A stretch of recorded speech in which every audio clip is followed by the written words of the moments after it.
calling all losers. There's a clown on the loose. And his name's Trump, am I right? There's a clown in the White House. Well, just had to make it political, didn't you? I did. This is a true politics podcast. Yep.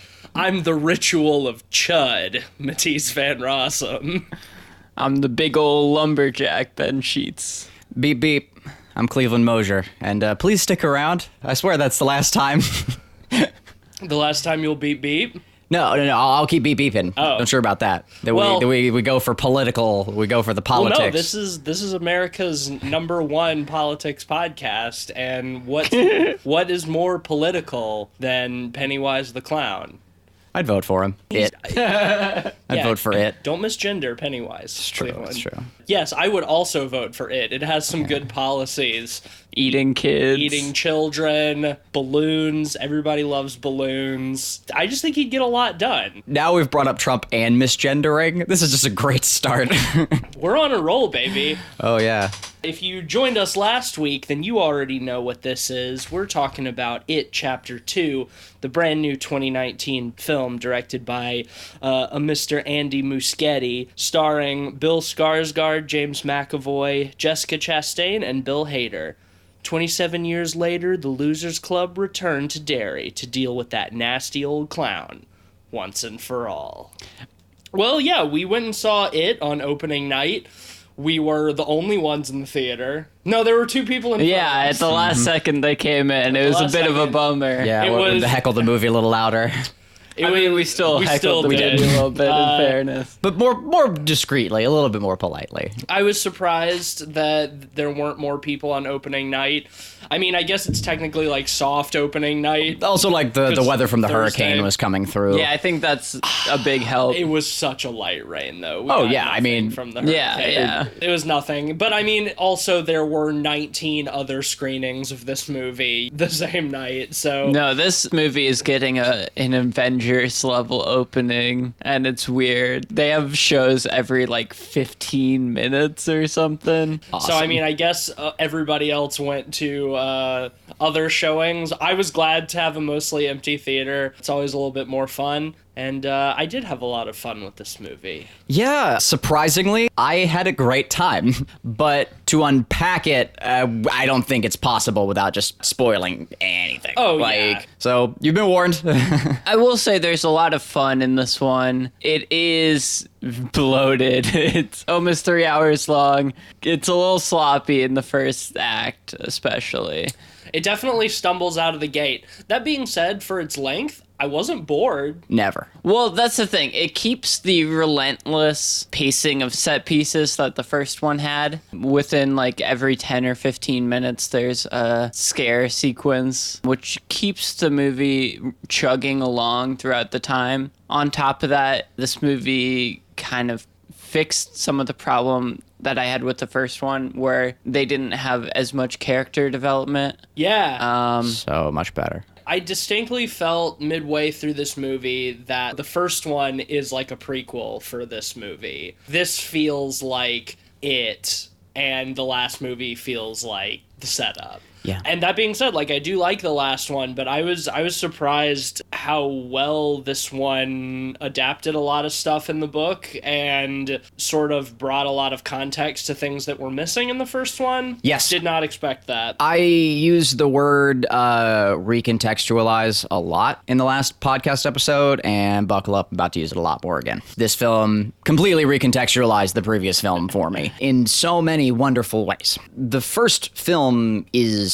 very messy. I found it to be. I found the editing to be very high velocity, even during like dialogue sequences. It kind of put me in a very washy state. This film, the dialogue is all very direct, it's all very clean, and it's it's a lot clearer. It just felt better, much better paced. The whole of the first film, whether it's dialogue or the horror sequences or whatever else, it's all loud noises, boom, scary, big, crazy stuff going on from the beginning. And as you remember, like, I had a lot of problems with that. But looking back at it now, I can see it a little differently. I can see it as the viewer sort of experiencing the memories of childhood, and things being kind of messy and not fully cohesive and very loud and large and unsure. jumps in time that aren't really like addressed. How much time has happened since previous scenes? We didn't really talk about that in the last episode, but it is kind of a thing. Like, it takes place over like an entire summer, and it sort of just feels like one continuous event. I think you're right.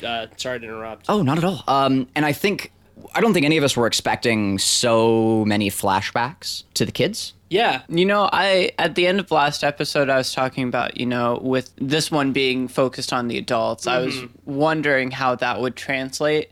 And it seems like they know the reason that the first one was so successful was in a large part because of the kids. It ended up taking the exact format that I wanted, that I even said at the end of last episode, with the adults rediscovering their childhood selves and reverting to a more childlike state in order to defeat it.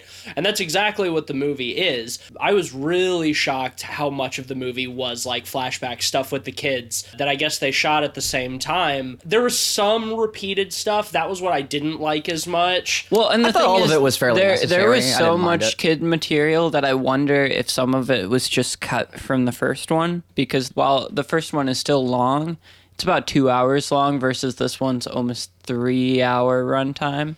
Yeah, the first one's 2 hours 15. This one's 2 hours 50. I don't know. All of the like flashback stuff to the kids, to me, it felt that it was purposely saved for this one because it was essential to them finding their quote unquote talismans or artifacts or whatever that were needed for. Well, And it was almost always set up by the dialogue, I did read too, for a fact from the that adults. there was at least one of the kid scenes that was taken from That the they first just and moved put it. into this one. I wonder which one that was. I'd be curious to know. Yeah, I don't know for sure. Maybe some of the introduction of the hangout stuff.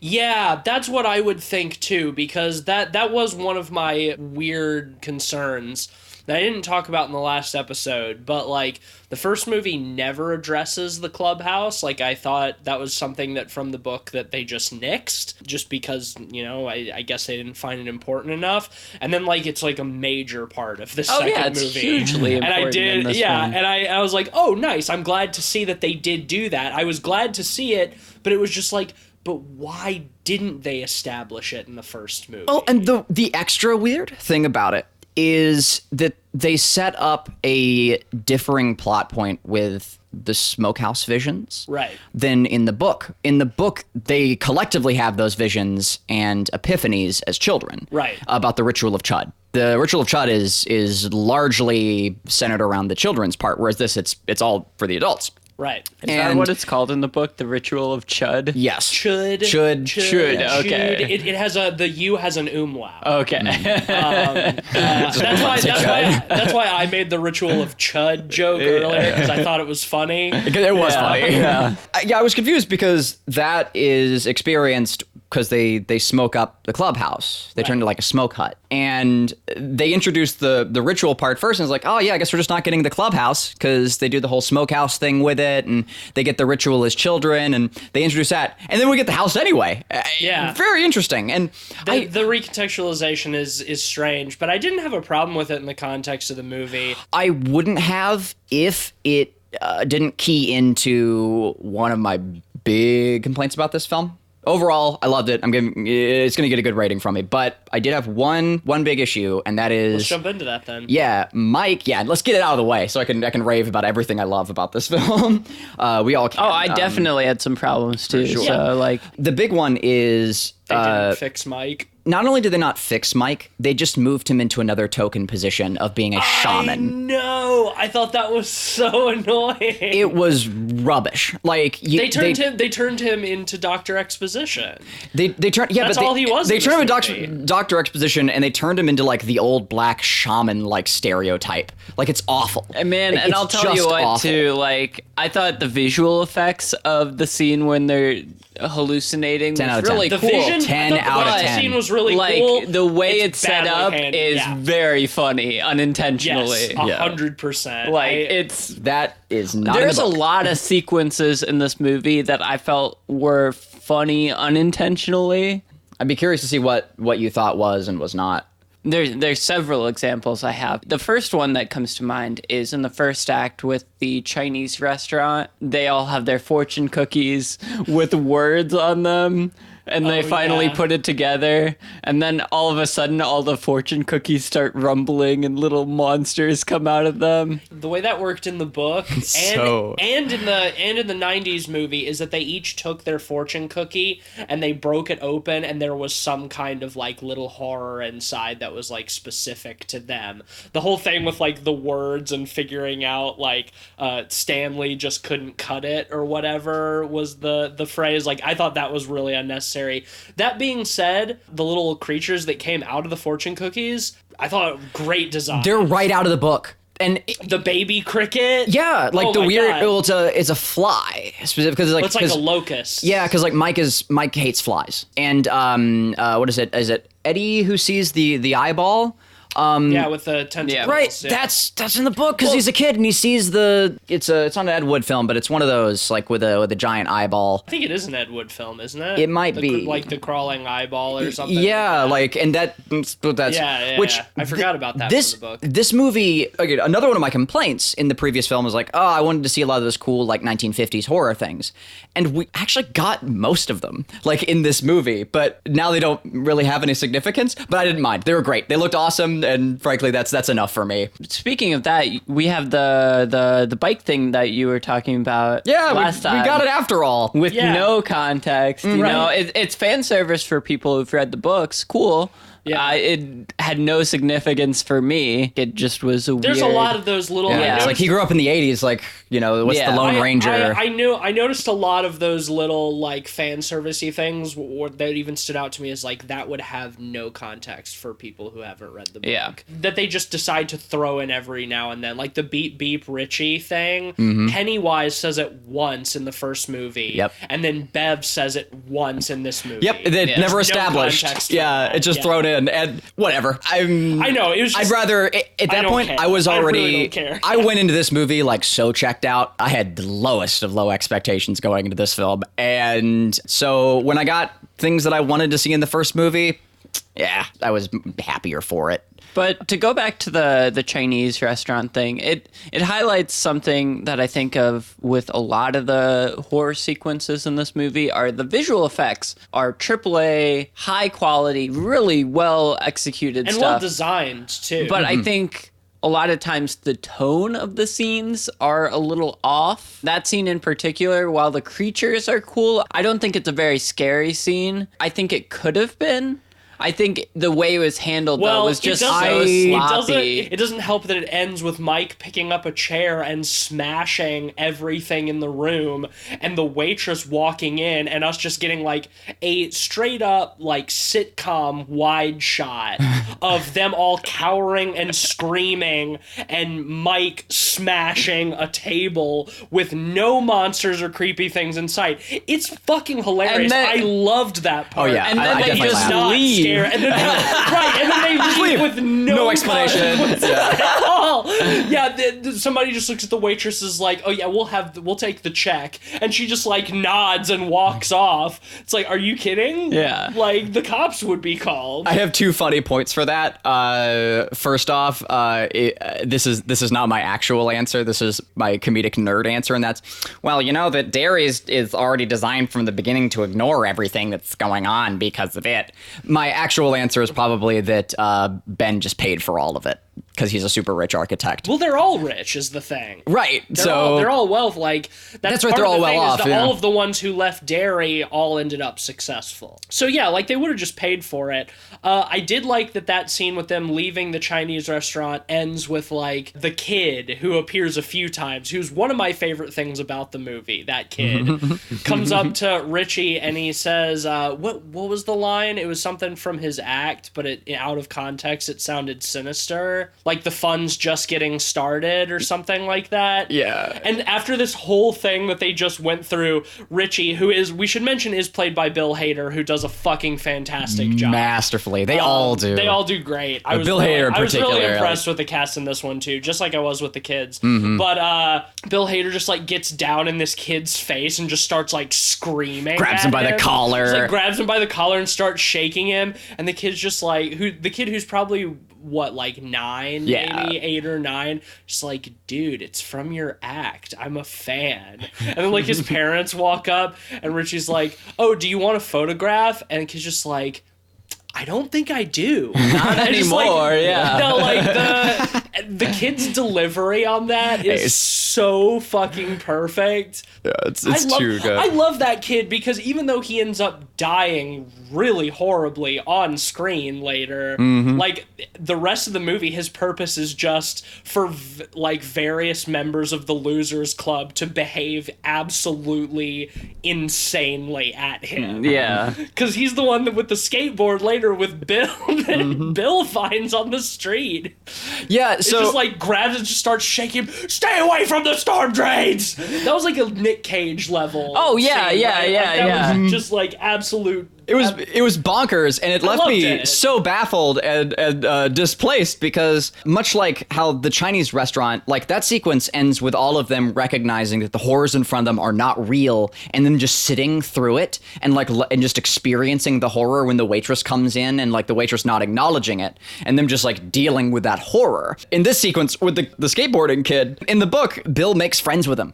And he's just like, oh, hey, like, cool, you skateboard. I used to ride a bike. And, like, watch out for clowns. And it's much more soft and very friendly. And in this one, he just straight up grabs him and starts screaming at him. And it's so different. And I loved it. The thing is, I loved it for it. The whole scene and how they execute that was essentially a joke at the end of it. Right, yeah, no, it's slapstick. It makes it more entertaining, and they do that a lot with the jokiness of this movie. However, I feel like there's such a tonal inconsistency in this movie. Like, they start the film with a brutal beating of a gay couple, and then, so they introduce the film to, like, how dark, brooding, and upsetting this movie is going to be, and then they just jump around between tones. It felt like whiplash sometimes. It did. I can't say that it bothered me too terribly because I thought that even though it was tonally disparate, that each thing it was doing was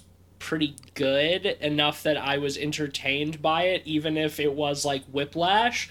I will say that I was very surprised how much outright comedy was in this movie as compared to the last one, which had like its moments of comic relief, but overall tried to sort of like maintain a darker, more sinister tone.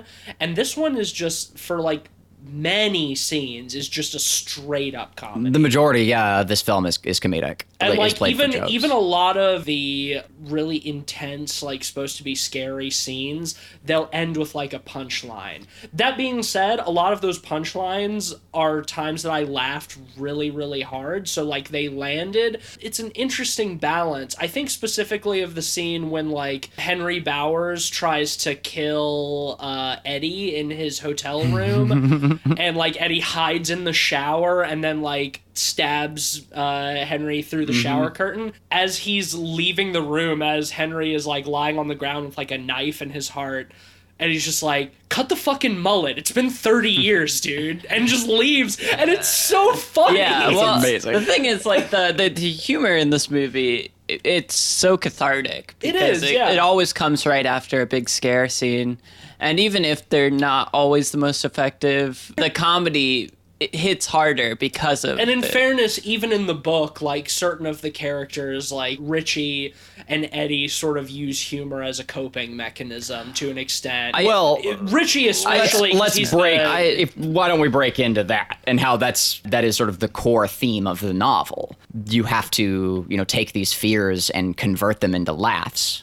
You have to confront the darkness by smiling at it. This film let the viewer do that in a way I wasn't expecting. I do want to talk about a little bit more about that scene where Henry Bowers comes in and stabs, because I thought that was excellently done. I want to emphasize, like, James Ranson, who played adult Eddie, had such an amazing performance in this. Like, he had such an aggressive energy to his performance in this. It felt like Nicolas Cage or Bruce Campbell-esque almost meets like... And it perfectly matched the kid who played him in the flashback. And I thought it even ramped it up Yeah. even more, though. He almost had like a punk rock, Henry Rollins type of energy to him. It was just like But pure... like nerdy. Well, that's the thing. Like with the Chinese restaurant sequence, like when Bill Hader keeps roasting him, he seems like legitimately upset by it. You know, yeah. There's such an anger to his character that I kind of think is really well done. No, I think it's fantastic. Honestly, I think that all of the adult actors very well embody the children. Yeah. To a degree that I would not have expected, because it's not an easy thing to do, and it just goes to show that like the kids are really good and the adults are also Well, really good. I will say I feel like the adults ramp up some of the It's a little bit elements of the kids. It's a little bit hyperbolic. It feels like a bit of a caricature at times. I think especially with characters like adult Henry Bowers. Oh yeah, well he's supposed to be insane. Yeah. I thought the Stroke for a sequence with Bowers in the insane asylum was pretty funny. It was perfect. Yeah. I thought it worked out really well. Another great example of kind of sloppy editing turning a scene that should be scarier into kind of humor. Part of the conceit of this film is like each character has its own MacGuffin, Right. which they have to find that kind of links their character in the adult form to the kid form. Right, that and they have to sacrifice for the ritual. And Eddie's is underneath the pharmacy, or he goes under the pharmacy. Yeah. There's a scene where his mother is on like a table. He has to go save her. The leper that we originally saw in the first film, from the first one, comes out and scares him. But there's this bizarre cut in it where the leper starts vomiting on him, and it should be a really disturbing thing, but there's like this upbeat song that's playing during it. Yeah. It's an 80s pop song. I don't remember which, but I loved it. It was so unexpected. Bizarre. It was one of the most bizarre editing choices I've seen, because it's only a few seconds, and then it cuts back, seconds. and it never right back to does horror. anything like that again. No, it was so bizarre. I do think overall that scene was done really well. I thought it was actually pretty creepy with having the leper covered in the sheet, sort of like chained to the ceiling, and sort of like slowly moving towards him, and he's trying to unstrap his mom from the table. Another excellent touch that I do want to point out, at the beginning of the movie, during the setup, when we sort of see what each of their lives are like as an adult, we see Eddie's wife, and she's played by the same actress who plays his mother. Oh, did you check that? Yeah. Oh, yeah. excellent. Because the whole thing is that he ends up marrying a woman like his mother, even He in the and book. Bev. Well, the book specifically uses the word, like, from Eddie's perspective, as psychological incest. Like, he's very aware of it, or he's made to be aware of it. Right. Like, he doesn't recognize that from the beginning. But So and then Bev, marries someone who's abusive, and right. That was a scene that didn't work very well for me because it seemed like cartoonish in a bad way. Oh yeah, it Like, was when she turned up to 11. Because, like, I know in the book, like, her husband is basically just like her father, and he's an abusive drunk and whatever. But, like, in the movie, like, when she gets the call in the night and she's packing, like, her husband, like, wakes up and he's like, hey, it's okay, like, come sit down and tell me what's going on. He seems to be, like, really supportive. Well, it's a snap turn. Like, right, exactly. And she's like, yeah, I have to go to Derry to see my friends, and, I'll be gone for a couple of days. And then it's like she gets up and he, like, grabs her hand, and then it just turns around. And then he's twirling his mustache, right. Immediately. Right, and it ends in a fight with them, like, smashing things on each other.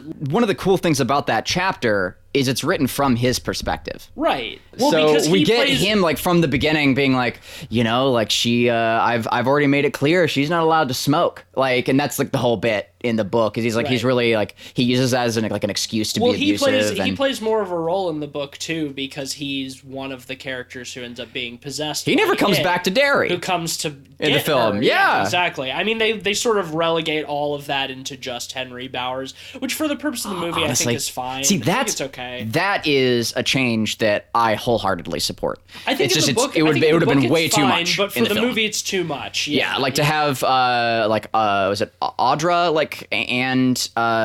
Bill's wife. Yeah, come back as well, and that whole bit. Just cut that. No, it works as a reference at the beginning, like, and it sets it up. You get to see where they are, learn a little bit more about them, and that's well enough established. Here's one thing I think with the pacing of this movie in comparison to the first. While I do agree that structurally it's a bit more well refined than the first one, I think the fact that the first one didn't go as far into some of this stuff as this one did, this one kind of had to play catch up a little bit. And because of that, it's a little bloated, where I think some of the character development stuff that they had to do in this one should have been done in the first one. I disagree. I don't know if I agree with that either. What I liked so much about this film is it gave me that same sensation I had when I was reading it, where their memories are slowly coming back to them, and they have to kind of relearn who they are and who each other are. Getting more establishment of both the adults and as the kids was very gratifying. Well, it goes so far as to like really dive into what took place between their sort of schism after the house on Neibolt Street, and in between them like going into the sewers to face it. We see each of them having another individual encounter with it that sort of drive them all back together. I think that stuff is important, and there's not really place for it in the first movie either. It would be an either or kind of thing. I just feel like having 6 MacGuffins in a row is a little exhausting, just because it's going to be a scare scene and they find their element and they come back. It's predictable, but I don't think it's boring. And on top of that, you have the backstory, which I think they could have gone a little farther into with the drug hallucination scene, as well as the Henry Bowers stuff, as well as the backstory of the characters. Yeah. It's there's a lot that is in this movie in terms of plot stuff. Oh yeah, there's a ton. Like the source material is massive, like we said in the last one. Yeah, but I think that each of the sequences, like the MacGuffin device, the motive for getting like each of those characters alone was a little hackneyed. The sequences themselves, I think they all brought something else to the overarching narrative. Like they brought some information that was required,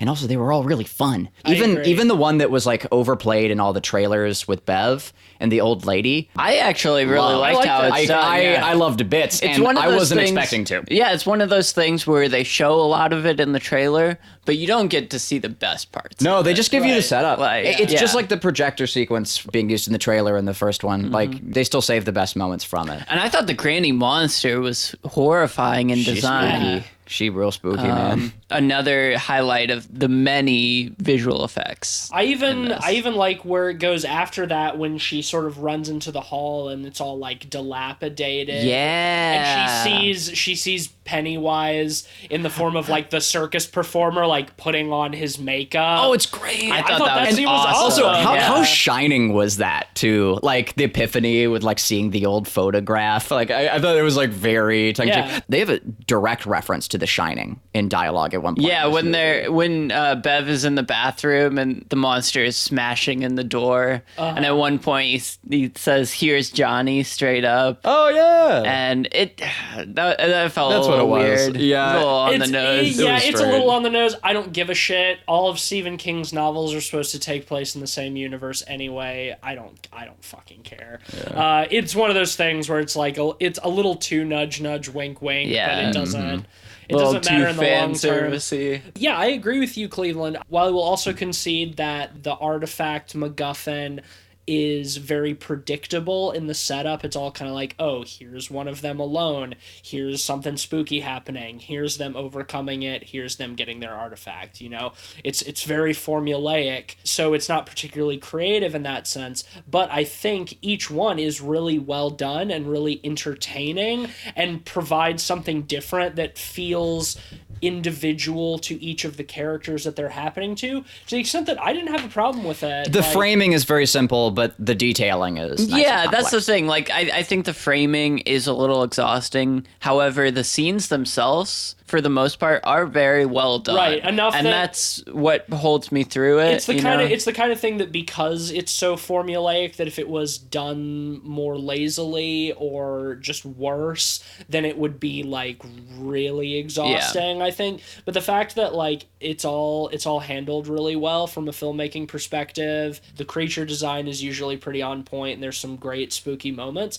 I don't give a shit. Like, take me from set piece to set piece, you know? That, like we were saying in the last one, this is a popcorn horror movie, and I really felt that sitting in the theater watching it, just like I did with the first one. It's like I'm just sitting here turning my brain off and having a really good time. I will say there were a couple scenes that I think they could have cut out. One of the biggest ones being the little girl at the football game going underneath the stadium. Oh, I liked that a scene. lot. I It's thought not it in was the book at okay, all, but and it was cool to get that. There was no real reason for it, I feel like. It was kind of... It just to sort of further that, like, it is back and taking children again. Yeah. That being said, I think beat for beat, Bill it's Skarsgård gives a good performance in I think it, he's but... so good in that scene. Like, I yeah. wouldn't cut it just because, like, I think he does such a good job and it's so spooky. I love the way it plays out with her, like, chasing the firefly and it goes under the bleachers. Yeah, it would have fit right in nicely with the book. have I his just felt like I hands got a come little more out Pennywise. and grab it and then pull it back into the darkness, and then the firefly illuminates his face. I think visually it's really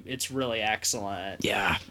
No, I'm getting goosebumps thinking about that scene again. That's another thing. Like, I think that they really gave Bill Skarsgård his chance to shine in this movie. I think he did great. So much more than the last film. I think he did great in the last one, but he's awesome in this movie. See, here's the wacky thing about it, right? Like, going into the first movie, I heard nonstop like how good Bill Skarsgård's performance was in the original, and it is very good, but there isn't that much of it. Like, it's mostly like he appears, he says something spooky, he has a nice monologue at the beginning, and then like he says some stuff about eating your fear that I did not like at the end of the first movie, and that's about it. And he does like a weird thing with his eye, and I didn't see that much. Here, I get it, and I fully appreciated his performance. He had a lot of camera time. I think I'll say too that, like, as much love and appreciation as I have for Tim Curry as Pennywise, I think tonally Bill Skarsgård is a better Pennywise. Now I'll agree.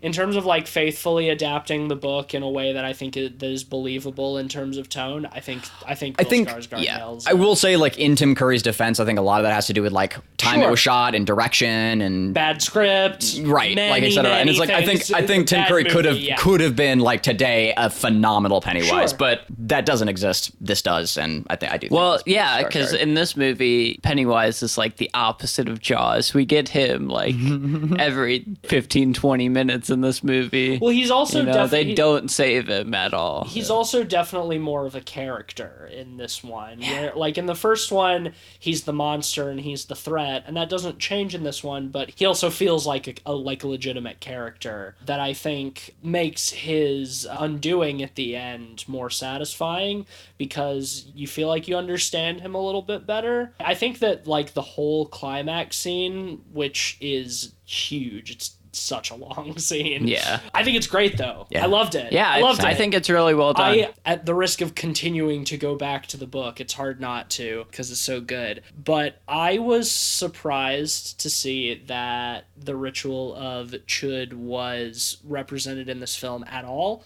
They just don't in the 90s version.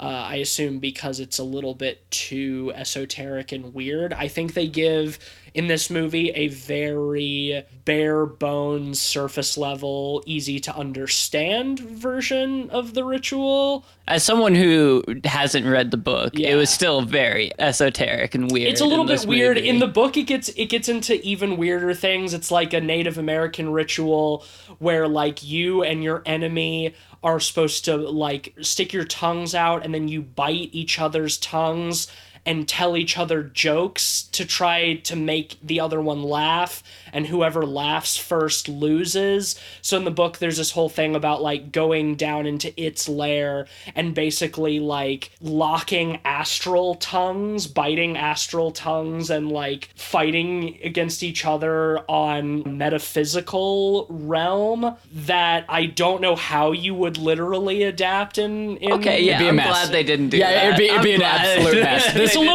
This was great. I think for like, the book, boiling it down. For the book, it's cool because you have more opportunity to explore that and look at it in context. Yeah, and, give the deadlights more focus. But it's just like just keep it at that level.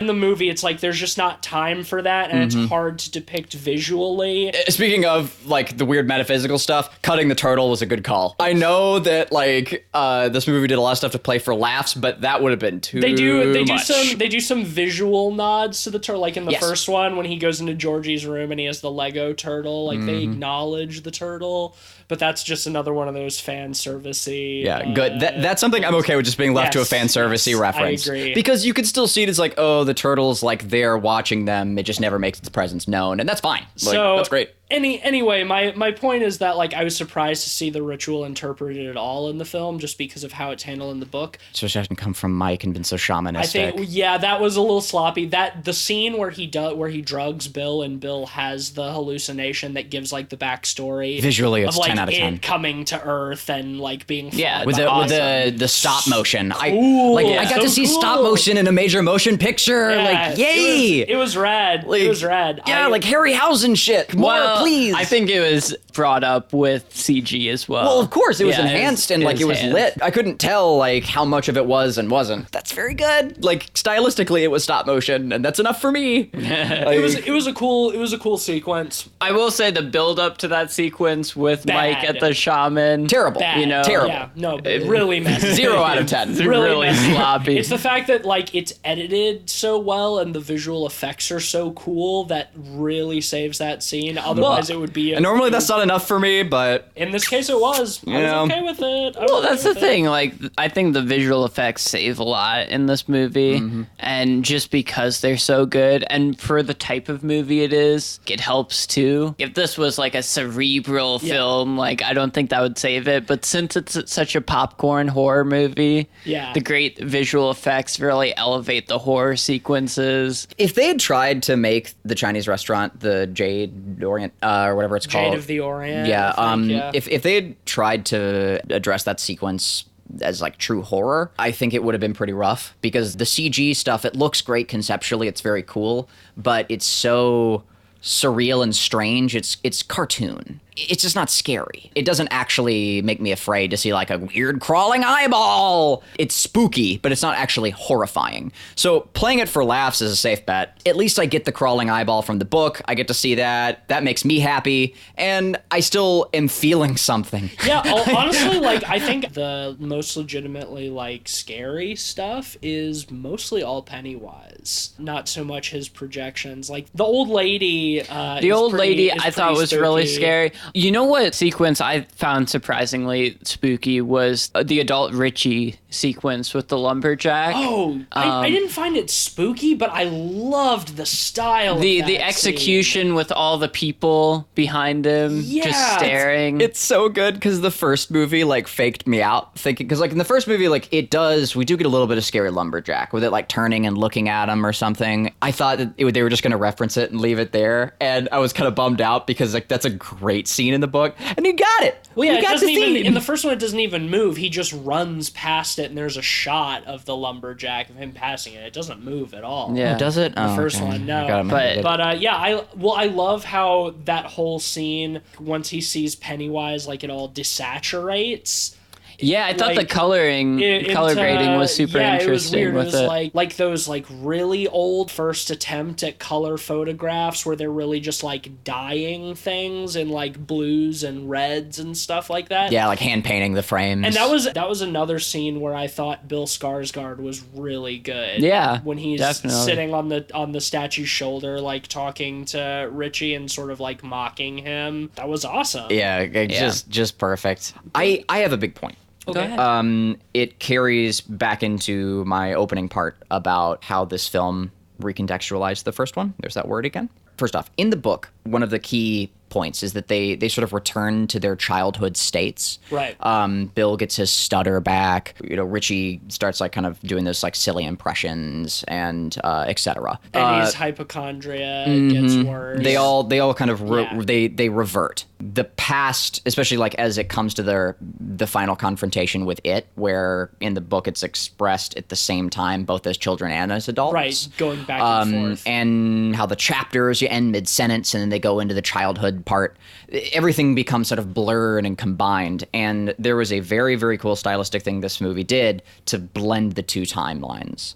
And that is the first film is set in the 80s. But stylistically, it feels like a James Wan, like Insidious Conjuring sort of movie, like the way that the scares are played. It's loud, bangy noises and sudden stuff, and it's nonstop. Every 15 minutes, you get your spooks. Like it's very rushed. It kind of has like a messy feel to it that leaves you disoriented. The second film is set during present day, but it's completely addressed like an 80s film stylistically, down to particularly the score. That's the soundtrack in the first movie was a lot of like heavy, rich, like synths and bassy, like industrial stuff that you get in a lot of modern horror. And this film, the soundtrack was like straight up John Williams, like front to back. We get one callback with like the gravelly, like synthy stuff, but for the most part, like it's strings and orchestral, and the pacing and editing as well. Like it felt more like a classic. Like I don't know if I would agree. Actually, I felt like this movie felt very similar to the first in terms of pacing and editing, like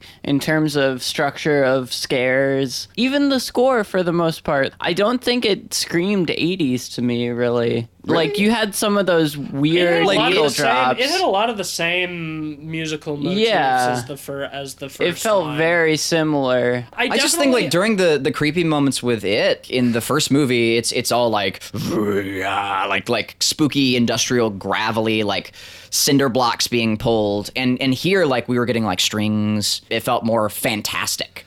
It feels more grand at times because I think that some of the set pieces are more grand. There were a few instances where I noticed that the score was more orchestral than I was used to, enough to at least stand out. Yeah, I noticed it throughout the whole film. It honestly didn't feel... I mean, maybe I just wasn't paying enough attention to that, but it didn't feel that different from the first one to me. Yeah, I picked up on it like from the beginning and like was looking for it. On the music because it caught me off guard at the beginning. I don't remember specifically when, but I was just thinking like there's so much more like orchestral stuff. Like it's much more like traditional score. Another thing when it comes to the stylistic elements is the transitions in this film are very 80s. They're very stylized. The puzzle piece in the sky of other like weird scene transitions that you used to get in like old Spielberg movies and shit. I really noticed a pretty big stylistic difference between the two films. I noticed several instances, but it didn't feel disparate to me overall. Because like when they're running around from the monster and they're cracking jokes, it felt like and they're in like a weird cavern and stuff. It just felt so Goonies. I didn't get Goonies vibes like when they went to this horror house in the first movie. But when they go back to it in this film, it feels like the Goonies. When it comes to the tone, like being so light, also like so much stuff played for comedy. It felt like an adventure film. That I definitely did notice more. Yeah. And I think that the first movie is a horror film, is a modern horror movie, and this film is like an 80s like comedy adventure movie. I don't know if I would make that dramatic of a distinction myself, but that's interesting. That's a good point. I loved it. I love that for it. Like you feel like the kids, there's this calling back to the present day, and then in this film you feel like it's set during present day, but you're being called back. There certainly does feel like there's a unity between the past and the present. Which I think is very crucial, and it was one of the things I was most worried about going into this movie, is that they wouldn't establish that unity.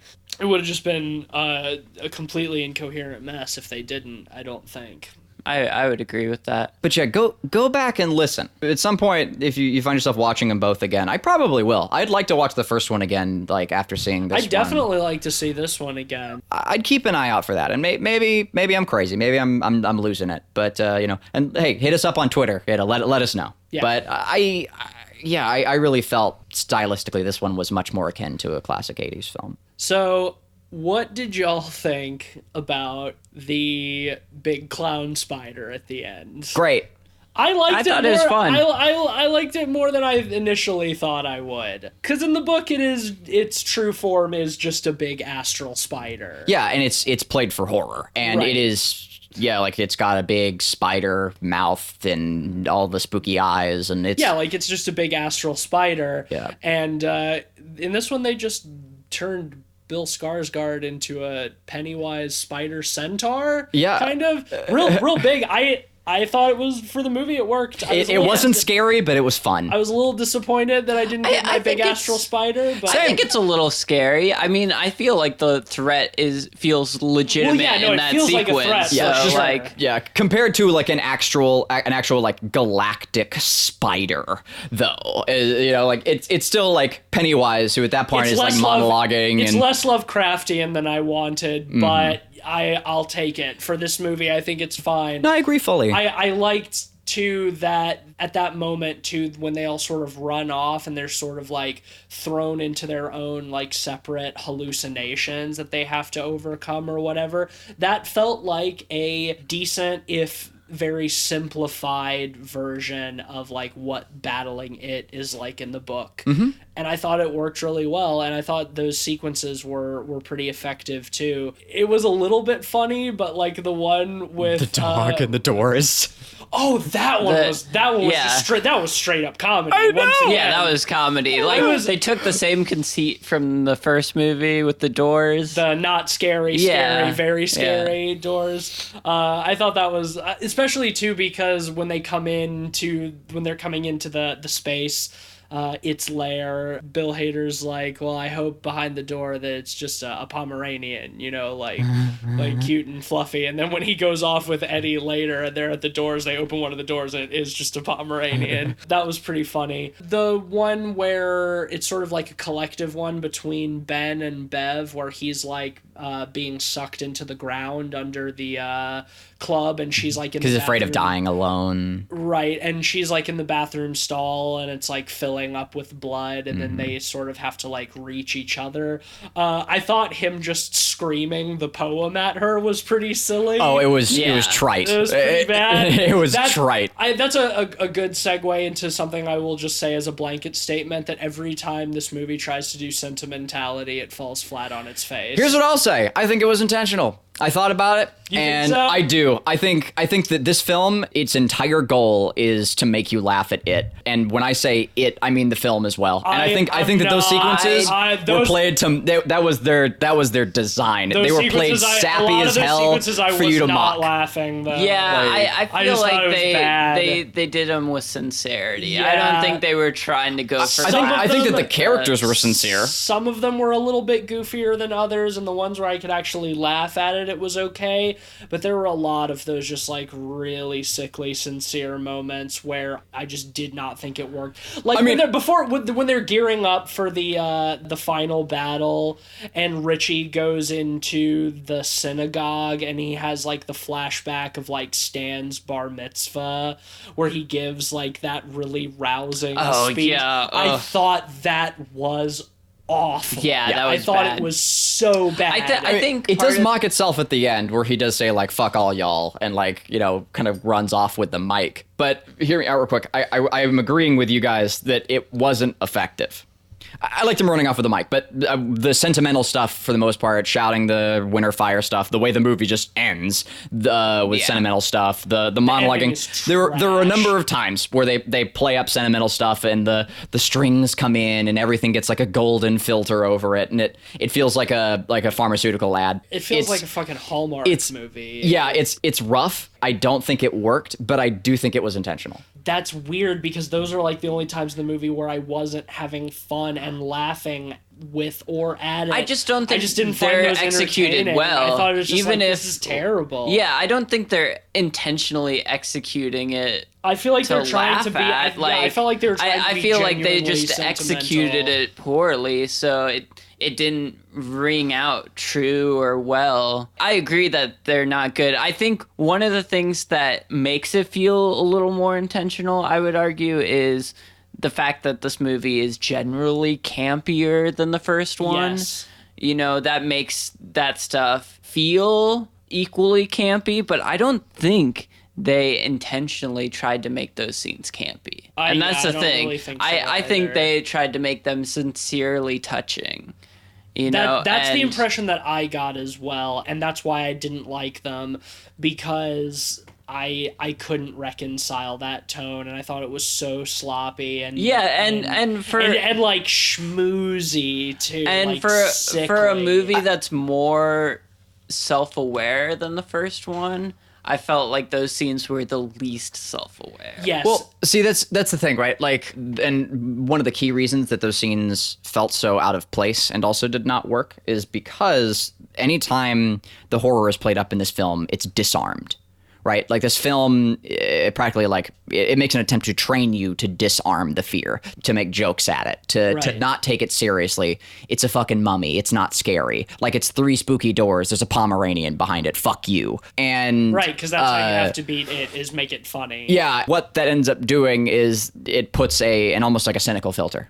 Because this movie primes you to expect a punchline, especially like by the point where so many of those sentimental moments are coming up, it's priming you to laugh at something or to mock it. That when those scenes come up and they play them straight, you're like, wait, what am I supposed to mock here? Well, yeah, see, like, that's- Yeah, what I am think I it's supposed just to? too tonally disparate, because I think there are scenes where like they're legitimately touching due to the narrative structure. Like, for example, Richie mourning over Eddie, I thought was done fairly well, you know, especially in the moment, cave, yeah. you know. I have some thoughts on that. But I think when they're really pushing that stuff, it doesn't feel like it's supposed to be in the same movie. No, I and agree. that's the thing. Like in a lot of the sequences, like I mentioned with the first scene, like tonally, like this movie jumps around a lot, and Yeah. it's entertaining. Right. I don't mind it too much because it's entertaining.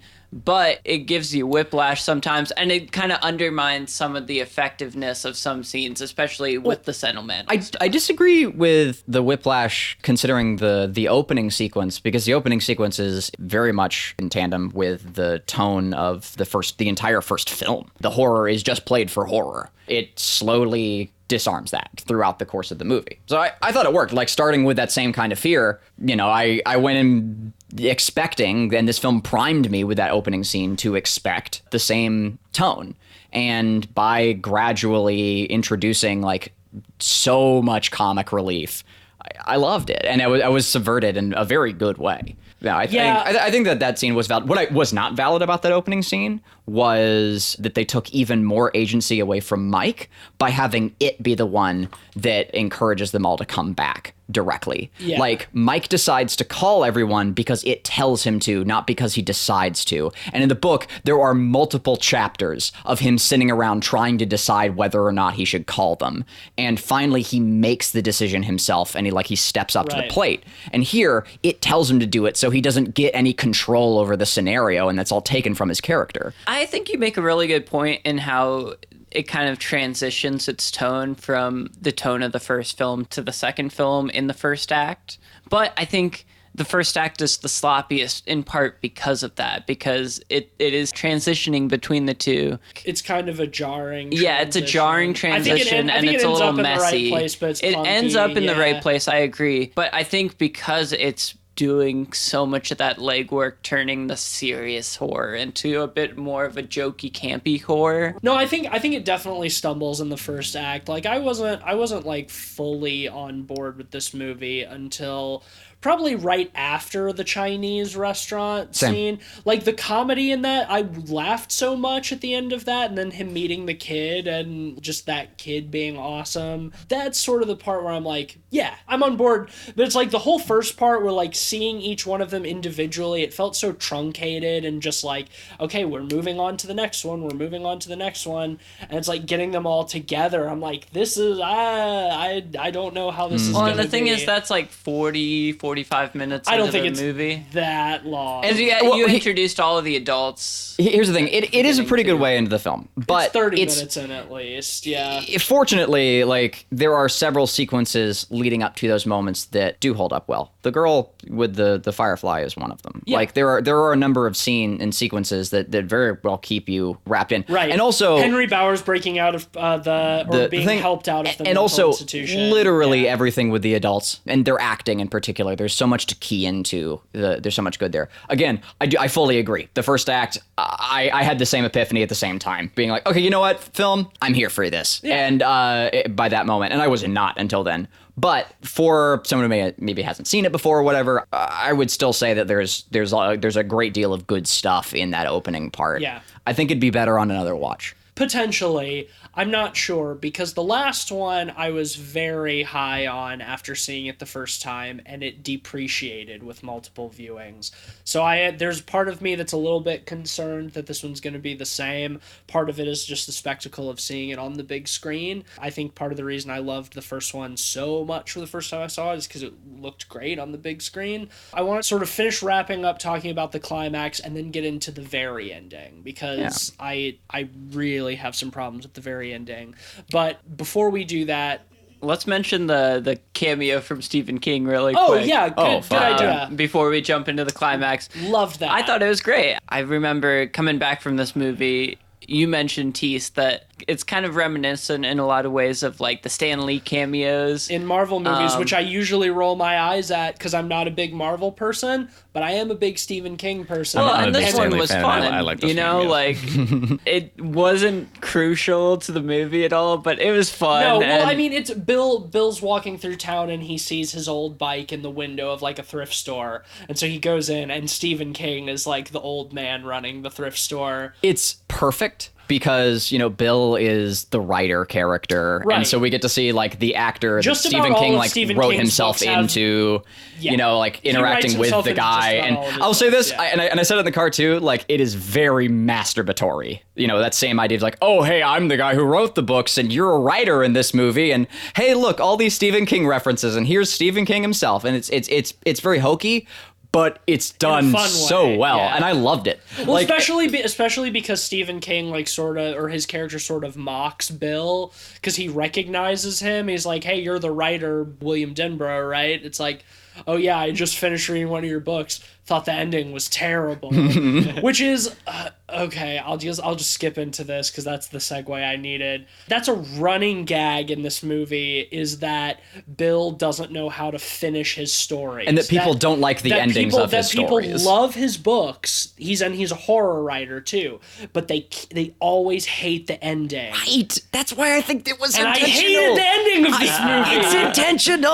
I'm telling you. I'm telling you guys. Like the sap was I meant. don't think so. No, That's why they hammered so. in that theme. Like that was the whole disagree. idea. I think it's incredibly ballsy to do that, to do an intentionally bad ending. Nah, dude. No. It feels like an embarrassment to me. They're continuing to make that gag about ending things badly, and then they go on and just have a very bad ending. Well, and It doesn't feel the one thing intentional I'll to say me. too is, even if it is somewhat intentional, which I don't think it is really, I'm not a big fan of when people try to intentionally make something bad. Yeah, no. Because it almost always just isn't fun or isn't good. Like I think the best type of bad stuff comes when there's sincerity to it. When they're Yes. setting out to make something good, Yes. like when it fails because they intended it to fail, like, cool, you made something shitty. It feels rigged. Like, Right. The game is rigged. and I know? and I might be wrong, but I don't feel like that's the no, case. I don't I feel think like they're- it was that either. So let's get into that. I'll briefly address the end of the climax, which I thought was great, when they figure out that what they have to do to defeat it is that you have to make it small, and the way to do that is to take away the power of its fear and turn it into comedy. So, they basically just surround it, yelling, "You're a stupid fucking clown," and various other third grade insults. and like, just Pennywise is always roasted just one to like, death. I'm the eater of worlds, Right. which is great because in the book it is. yeah. they do that until, and they start like ripping its spider legs off until it's just like this little deflated, shriveled clown balloon, which I you could tell was a practical effect, that there was like a fake like an enhanced practical. Right, there was like a little a fake rock or something that Bill Skarsgård had his face in. Mm-hmm. This little deflated clown with these little tiny baby arms. Yeah. And like they do it in such a way where you almost feel bad for Pennywise at the very end. Mm-hmm. Almost. There's so much horrible violence in the rest of the movie that like you remember that and you're like, nah, fuck this clown.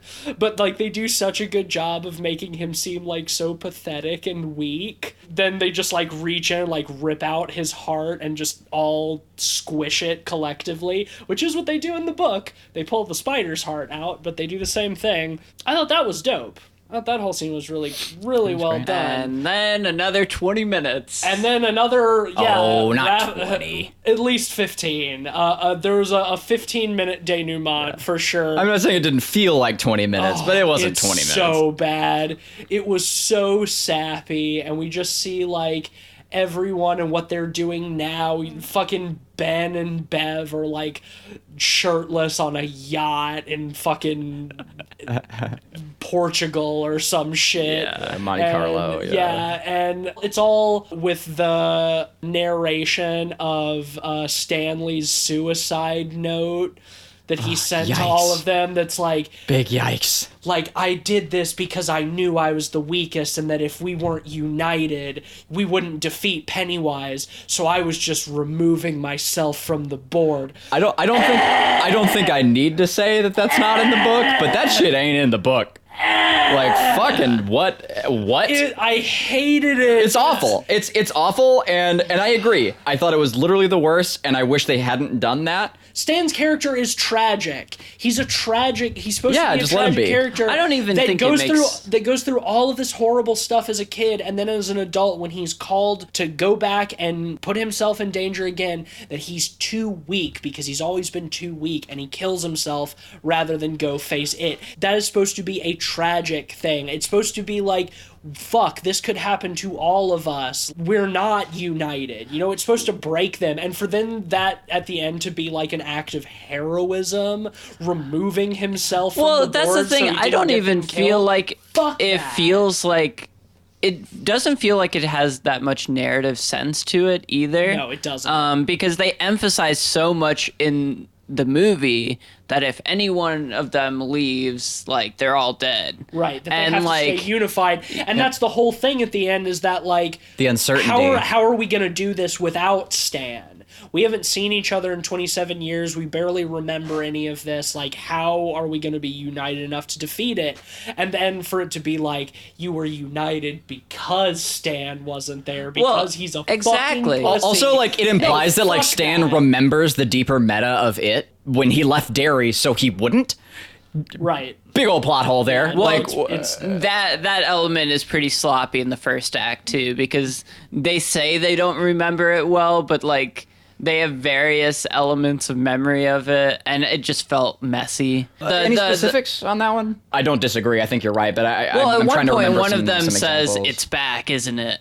Right. Yeah. Well, they remember it, but they don't remember, like, the ritual, how to deal with it. Well, they don't like, remember the house. They don't remember all the specifics, but they'll say stuff like you said, they'll be like, "It's back, isn't it?" And then they'll be at the Chinese restaurant and be like, "What are we doing back here? I don't even remember." Exactly. Mm-hmm. Yeah. Like, that's like, it felt super sloppy. Yeah. And the thing is, like, you make a good point in that, like, part of the reason why Stan's suicide works in the chunk of the movie is because it feels like ultimately they're kind of screwed because they don't have all of them. Exactly. And to make it a heroic thing, it doesn't make any sense fucking stupid. For the rest of the movie. It makes it so much, it would be so much better. It's like, well, we were down a person, we weren't whole, but we were still able to, you know, pull together enough to be able to triumph in the end. Like, that's more heroic than Stan being the hero all along for killing himself. No, I fucking hated that. I hated all of that. I thought the It's like ending weird, was- like yeah. idolizing suicide too. Like I very, very weird. It put a really bad taste in my mouth. Like that just like the ending was bad enough with all of just like the sappy bullshit that was happening, but to have it all be like narrated over by that, I was just like, this is terrible. Which is such a shame because I was having so much fun with the climax and fighting the big clown spider, 20 minutes before this. Fuck, man. Yeah. How are you gonna go and do me like that? I made it very clear. Like I'm in full support of how much this film didn't take itself seriously. But if you're gonna do that, you need to pick a lane. Like either Right. do or don't. I think the voiceover is really what killed it. The voiceover and and again that golden color grading. If they kept it more subtle and brief, like I don't think it would have been as big of a problem. Like one example of sentimentality that I didn't completely hate was just because it's so brief is when they look in the window and they see themselves as kids. Oh yeah, Like that was okay. that's a sweet bit of sentimentality that I don't mind. I think if they Yeah. kept it subtle and simple and quick like that, I don't think I would mind it as like much. the part where you see where they go to like the photo booth or whatever, and and then we see that one of them has a bookmark that's their photos. Like that stuff is fine. It's short. It's sweet. It carries me into something. But then it's just like it gets so bogged down in it at the end, and that brings me to another point. What was with the extremely shoehorned Richie being in love with Eddie thing? See, They threw that in out of nowhere. Yeah, I actually don't mind that too much, to be honest with you. I like the way they build up Richie with that stuff, with the Street Fighter stuff. If it was something they were gonna do, I think they should have been laying that groundwork from the beginning, and they didn't. I think they did. I think they did a great job with the Street Fighter stuff, the arcade. Yeah, the arcade stuff. I thought it worked well. I thought liked it brought context to the character development for adult Richie. I like that character choice. Let me say this. My problem is not with the fact that. Oh no, I wouldn't think that Richie is gay. If they want to make that decision, that's fine to develop his character.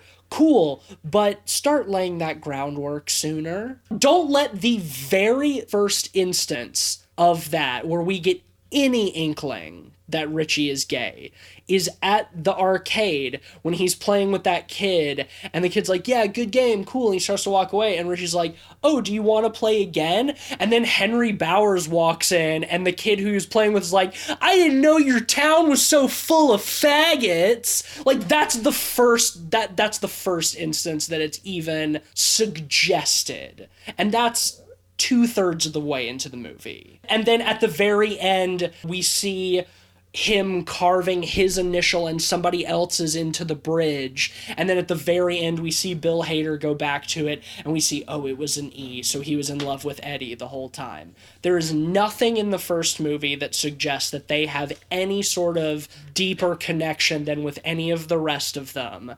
Like, they're the comic relief characters together, kind of.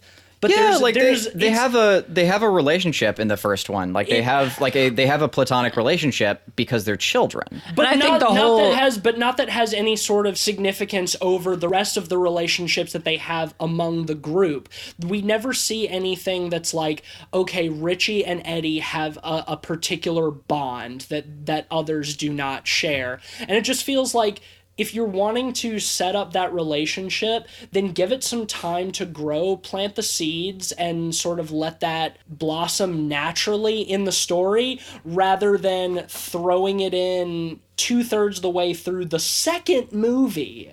Just as like what felt to me like a cheap way to try to build sympathy for Richie's character. See, I really didn't mind it because I feel like it was direct in that scene, but it just means the rest of it was very subtle in the rest of the film. And I think the whole crux of Richie's storyline is him coming to terms with his own feelings and the fact that he's in the closet and stuff like that, Right, you know? They don't address that until so late. I have no problem with that being part of his character, but it feels like an afterthought.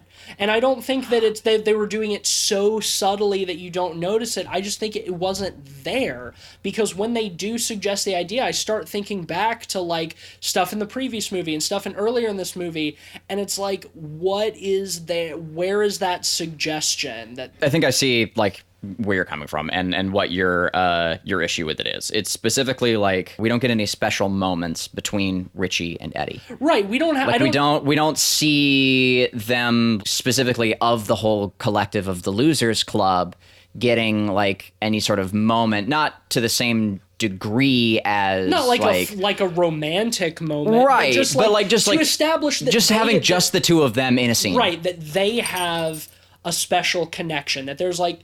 Naturally, in a group of friends, a couple of people will be closer than others. Just platonic, just anything. Right, yeah, and they do that with Bill and Bev. I mean, granted, there is a romance thing there, but they make sure they establish that Bill and Bev have something separate from the rest of the friends.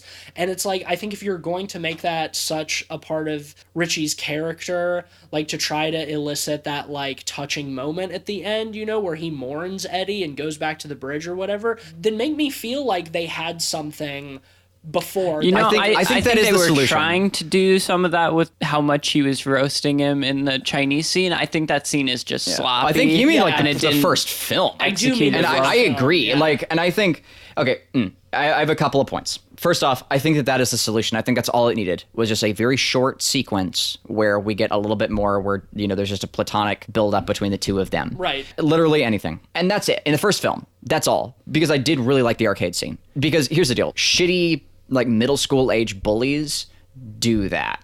And what I liked about it is I thought during that scene, I was like, that's a little weird. He's getting his coin there. Like, this has, like, purpose for it. But I didn't immediately, and this is largely because I'm a moron, but I didn't immediately make the association that he was actually, I was like, oh, is he? I don't remember that being a thing. Well, and I liked that because here's the thing. Here's my part. They don't do that. Right, and here's the cool thing about that. Who is the one who reveals it? Pennywise. And I love that because he takes it from him. Sure. Like, that makes it very powerful. And it added a lot more poignance to the lumberjack sequence, too, where it's like, I know your secret. Like, that was awesome. I wish that was in the book. The biggest shame is that it could have been so much more powerful and effective with Eddie and Eddie's death and the rest if we had gotten that. It just feels so out of left I see field. where you're coming from a structural perspective with the two movies. I think it could have been as simple as moving the Street Fighter sequence to the first movie.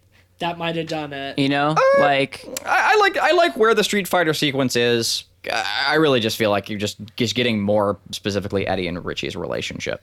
Yeah, I mean, I don't have a problem with the idea of the whole thing in principle. It's just I wish it had been set up better, especially because of how fucking sappy that goddamn ending is. It almost feels like the point of even making Richie in love with Eddie was so they could have that sappy moment on the bridge where he recarves their initial. The payoff for that felt like that them throwing it in the last hour of the movie hollow. Was just their build up to that. That I feel like defeats the purpose of the whole thing. I think part of it is there just wasn't enough character development in the first one. It's washy. This one has to catch up, and sometimes I don't think it does the best job getting far enough. Even with its almost 3-hour runtime, I think it's partially just because there's so many characters and there's so much you have to do. And I can see where you're coming from in that respect. I didn't mind it too much at the end of the day, but I can see where you're coming from for sure. It felt insincere and frustrating. I think that you just hate the gays and you should be canceled. Really is the ritual of Chud over here, isn't it? Yeah.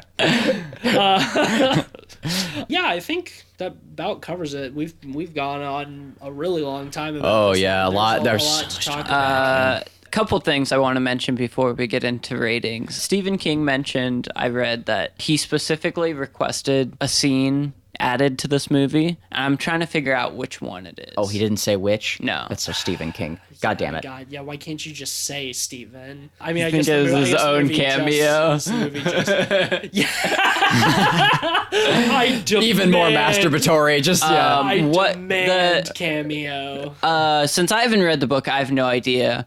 What the scene I thought it could have been was the carnival scene. Does that happen in the book? Which carnival Where scene? the kid gets killed in front of Bill? That part does not know. The carnival stuff with the gay couple At the and all very of that at the beginning, beginning, yeah, that is. No, I was thinking the scene specifically with Bill? No, because that that sets the stakes up in a way. Also, I thought that scene was just really well done. It was I thought dope. it It was, was too. dope and a half. The Pennywise Funhouse mirror fucking- horror thing is so overplayed, but they was did a done really great well job here. with it. Yeah. They did And a great Pennywise job with fucking it. weeble wobbling his way through the glass and just biting the kid's head off. That was Just licking the glass. Yeah, I've no, got I thought that scene goosebumps. was great. Yeah, I don't know what scene Stephen King would have wanted to add to this movie. Yeah, I don't know if it was like that scene isn't in the book, so I don't think so. Yeah, because like I do want to revisit too. We brought up like the ending being bad and the film making it like a big point that Bill's endings are always really bad. It could also, in y'all's defense, could also act as commentary on how the ending of this film is different from the book, because we haven't talked about the ending of the actual book where he gets a bicycle boner. Yeah, that's true. And yeah, Bill's bicycle boner. here, the bicycle is brought up as fan service. He buys the bike. It's a very sentimental moment. And then we immediately cut to him doing the hi-oh silver, away, bit on his bicycle. And then the like bike just falls apart. That And was it's great. so funny. And it's just a big fuck you to like the readers of the book almost. And it's that great. Was hilarious. Like very, very funny. I was not expecting that. They caught me off guard. And that's an example of the film doing like a sentimental moment and like disarming it properly. And if they had done that was something like great. that with the ending or the other sentimental sequences, they would have been so much more effective. Man, the ending of this movie was so bad. I think I would have preferred the bicycle boner. This ending was terrible. The other thing I wanted to mention is I saw that the Muschiettis, because his wife produced this. Oh, it's his wife. I never knew if it was his wife or his sister. She's produced all of his movies since Mama. I saw that they have a director's cut that's even longer. I don't know if they'll put it out in theaters or not. That is like a but- new thing that everybody's doing now. right? It's one I I'm wholeheartedly in support. support of I'm it. into it, yeah. But I wonder how much more they could I add don't know to this this movie because needs it's to be any longer. already long enough. Exactly. I'd watch it. I probably would too. I wouldn't mind. Depends Runtime on isn't a problem for me. How long it is? I like Because long. this movie's already a little bloated. I like long if it's good. I agree that this movie's a little bit bloated, but there wasn't a whole lot that I felt like should have just been straight up cut. The ending, for sure, just straight up cut. As disparate as some moments were, I thought it was all entertaining enough. I wasn't bored. Like, this movie was 3 hours, and I wasn't bored for a second. Well, that's the of thing. it. It's bloated. I don't think it's boring. Though. No.